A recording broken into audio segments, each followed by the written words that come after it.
I'm Alexis, aka the Sloth Reader, and I'm here today to do my Contemporary-A-Thon TBR.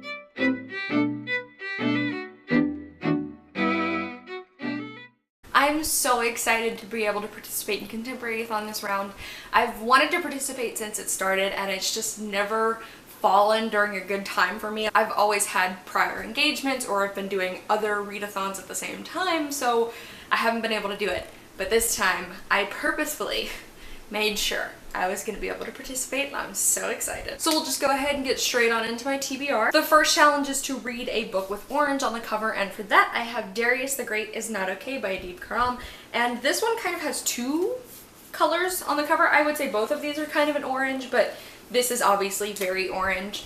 And I'm so excited to read this book. And this follows our main character Darius, who is half Iranian, and he basically goes to Iran and he kind of just tries to connect with his culture. And I also know that this heavily features a discussion on mental illness, and all my friends who have read this have absolutely loved it, so I am so excited. The next challenge is to read a dark or taboo contemporary, and I'm torn between two options for this one. I still haven't decided which one I'm gonna read, so I'm just gonna leave it open until I have to read it, and that is either The Cheerleaders by Kara Thomas or Sadie by Courtney Summers.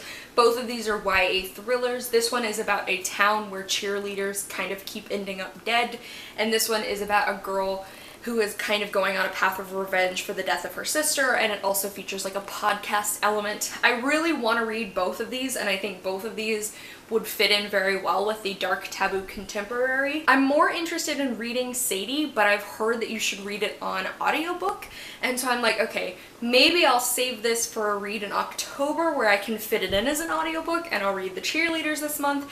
I don't know, so I haven't decided, so I'm just leaving it open for whatever one I'm gonna decide to pick up the day I decide to pick it up. The next one is to read a diverse contemporary, and honestly, 3 out of the 5 books I've chosen are all very diverse.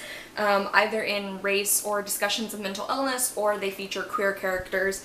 So I don't really have a specific book for this one because 3 of the books that I'm planning to read all fit into this, so I'm just considering this challenge completed because it's being met by multiple books. The next one is to read a book in a non-traditional format, and for that I will be listening to Fans of the Impossible Life by Kate Skelsa. Again, I will be reading the audiobook of this one as my audiobook pick for the week, and this one is about a girl who comes home from like a mental illness rehabilitation center, and it's about like her falling in love with the guy her best friend is also in love with.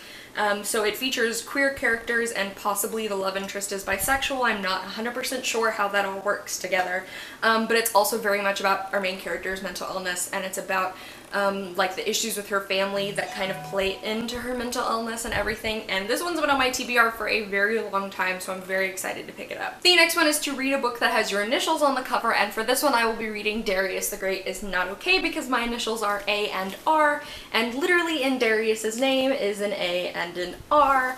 So it's like the perfect one because I 100% am gonna make sure I read this book, so I'm getting 3 challenges ticked off with just this book. Challenge number 6 is to read a new to me author, and for this one I will be reading Tyler Johnson Was Here by J. Coles. I've never read anything by J. Coles before. This is obviously a story about our main character Tyler Johnson, whose brother is shot and killed by a police officer, and it's kind of about, you know, racial tensions in the US, police brutality in the US, and what happened to Tyler Johnson's brother. And I cannot believe I haven't picked this one up. I intended to read this right when it came out, and I never got around to it, but Contemporary-A-Thon feels like the perfect time to pick it up, so I'm going to be reading this one. And finally, challenge number 7 is to read a 5-star prediction, a book that you predict you will give 5 stars, and for that one I'm also going with Tyler Johnson Was Here by J. Coles, because I am pretty confident I'll give this one a very high rating, if not a 5 stars.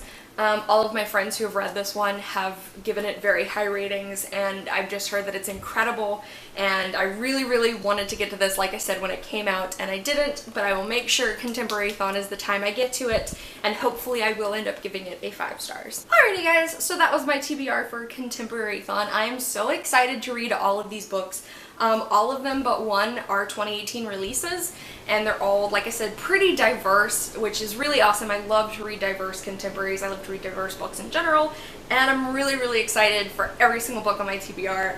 I have really high hopes for every book on my TBR, and I'm just super excited to be participating in Contemporary-A-Thon this time around. I do plan to vlog during Contemporary-A-Thon. I probably will just do a week-long vlog because I am starting my new job in the middle of Contemporary-A-Thon, so it might get crazy, but I do plan to try and attempt to vlog despite all of those things. If you guys are participating in Contemporary-A-Thon, I'd love to know what you plan to read. If you like what I do, I upload 2 videos every week, and I'll see you guys soon with another one.